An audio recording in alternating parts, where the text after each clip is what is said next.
morning. Thank you for joining us. My name is Erica Thomas. I'm the manager of the Public Information Office here at the Lincoln Police Department. Today we are going to be sharing details about an officer-involved shooting that happened overnight outside of business in the area of North 50th and R Streets. You'll hear from Police Chief Michonne Morrow, and we ask that you wait to ask questions until the end of her prepared statement. Chief? Good morning, and thank you for joining us today. The Lincoln Police Department is investigating an officer-involved shooting that occurred just after 1:30 a.m. this morning. I do want to begin with the conditions of those involved. We are very grateful to share our officer is uninjured. Meanwhile, the suspect is in the hospital with non-life-threatening injuries. We will say we're also thankful that he will be okay and that there was no loss of life in this incident. Based on our preliminary investigation, this is what we believe unfolded. Around 1:30 a.m. this morning, an officer on our Northeast team was dispatched to the Office Depot at 333 North 50th Street for an alarm near the rear doors. And for your perspective, we do have a screenshot of the specific area that our officer was responding to reference that alarm. When he arrived, he located a man inside a small access door behind the dumpster near the back dock. He gave verbal commands to the suspect, but he did not comply. The suspect threw a metal object at the officer before firing at him, and our officer then returned fire. We do have a photo that we would like to show you. What we have circled here is the actual muzzle flash of the suspect as he is back in that area behind the dumpster.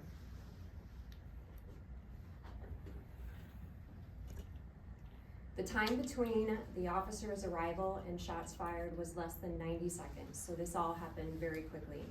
A handgun was recovered at the scene in close proximity to where the suspect was ultimately taken into custody.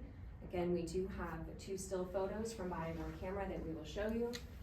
As you can see, the suspect is on the ground where we take him into custody, and in close proximity, you see the object here that is the firearm, and then here is a close-up view of the firearm that the suspect had. The suspect has been identified as a 49-year-old Lincoln man. Once other officers arrived and determined it was safe to approach, they immediately rendered first aid on the scene. The suspect was then taken to the hospital where he underwent surgery for multiple non-life-threatening gunshot wounds. Once released, he'll be taken to the Lancaster County Jail for attempted murder, burglary, felon in possession of a firearm, and possible other charges as this investigation continues to unfold. The officer is on paid administrative leave, which is standard procedure for an officer-involved shooting. We will identify both the suspect and the officer at a later date.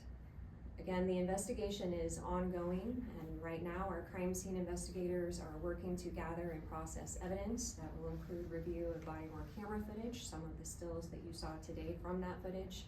Part of the investigation will include determining how many rounds were fired and by whom.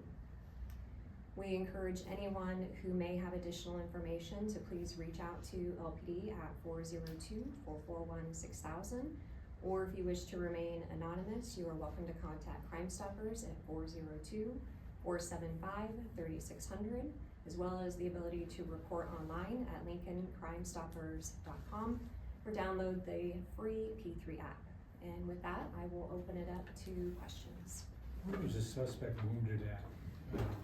On his body? Lower extremities. Was the officer running as he fired? Like, I know previously we've been told officers are trained to shoot for the core of somebody. So I'm trying to gather why maybe the lower extremities were hit when the officer returned fire. To clarify that statement, our officers are trained to stop a threat, and in this instance, that is what occurred. We did stop the threat, and he went down, and we were able to safely take him into custody and render aid. This was an in motion. As you can imagine, the shot is fired, and our officer has to position himself to safely and then engage the suspect. And this continued for a few seconds, so there is motion. I just don't have the ability to further provide information on that this morning. Was this the only officer that was there? Yes. The additional officers arrived on scene immediately after and further assisted again securing that firearm that was still in close proximity of the suspect before we were able to get close enough to take him into custody to ensure that this threat incident was over, and then also to assist in rendering aid. Did the suspect's shots hit anything? To my knowledge, no, but that is still part of the ongoing investigation. Of course, it was a darker area, and so our crime scene investigators are out on that scene and they will be able to paint a better picture for us as it continues. Why was the suspect wanted? Was the call out there just for that alarm being set off? Correct. Yep, an alarm, we got an alarm which always will initiate a response from two, generally, of our officers to go and check to see if entry was actually gained or if it was a false alarm. In this case, this is why we train. He was prepared as he approached. He did actually find this suspect who was in an area that we believe is a garbage chute that leads out to that dumpster, but would also allow entry into the full business. So he never gained entry into the business. I don't have that information. I don't know that that's accurate based on, we just know where we contacted him. That does not mean that he hadn't already been in and out of the business. So again, that will be part of our ongoing investigation. Can you confirm if LSO is leading the investigation into the shooting itself? We are conducting this investigation. Okay.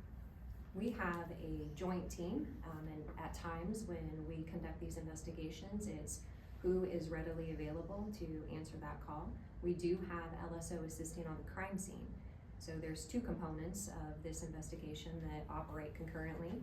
The investigators that are conducting interviews and then our crime scene techs collecting evidence, and we do have LSO assisting as a part of that scene, and we're very grateful for that continued partnership. Do you guys know what the metal object was that was thrown towards the officer? I would only be making an assumption of what I think. That's a little bit harder to picture off of the body worn camera, and since I did not respond to the scene, I'm gonna withhold my assumption. Can you I think you mentioned that the suspect was shot in the lower extremities. Yes. Can you identify how many times he was shot? You said multiple, but do you know how many? He immediately, when he arrived at the hospital, went into surgery. So I would want to confirm once he is out of surgery and stable what that number is. That's something that we can release as, again, when we have the full picture of this investigation. Is it standard for LPD to investigate their own officer-involved shooting? Here's what I'll tell you. Again, we have a joint team that consists of LPD and LSO officers, and at times we also have a partnership with the Nebraska State Patrol. Anytime we have an incident like this, a lot of eyes get to review it, and so we feel very confident that through these investigations, whether we're lead or we have LSO leading and we're on the team, that we are doing very thorough, detailed investigations, so we have a logical conclusion that we can share. Did the officer go through a full round of bullets? I don't have that information. Did you say it was unpaid or paid leave? It's paid. Okay. That is part of our standard policy when we have an officer who's involved in an officer-involved shooting or critical incident. We put them out on paid administrative leave. That's an important component for us as we continue the investigation. And moreover, we always want to ensure that we provide the proper supports to them during that time. Again, we're extremely grateful that he was uninjured, and we were very happy to send him home this morning to his family, where we hope that he's getting some rest as we continue this investigation. What was the caliber of the handgun? Or can you release that? Yeah, I don't actually have that information yet. Okay. Will you guys be releasing body cam footage at some point? It is likely that I won't release body-worn camera footage. I did again want to take stills to share with you today. I think that helps paint the picture of what happened. But due to the fact that this will result in an arrest, and that becomes part of our ongoing investigation and then further prosecution, we generally don't like to release the entire video. And then do you know if the Office Depot will remain closed for today or? That's a great question. I don't know that. Don't have that information. I know they were supposed to open at 9 a.m. I suspect that they're not fully open at this time. Any other questions? Okay, Thank you. thank you. Thanks for Thanks, being here Chief. this morning.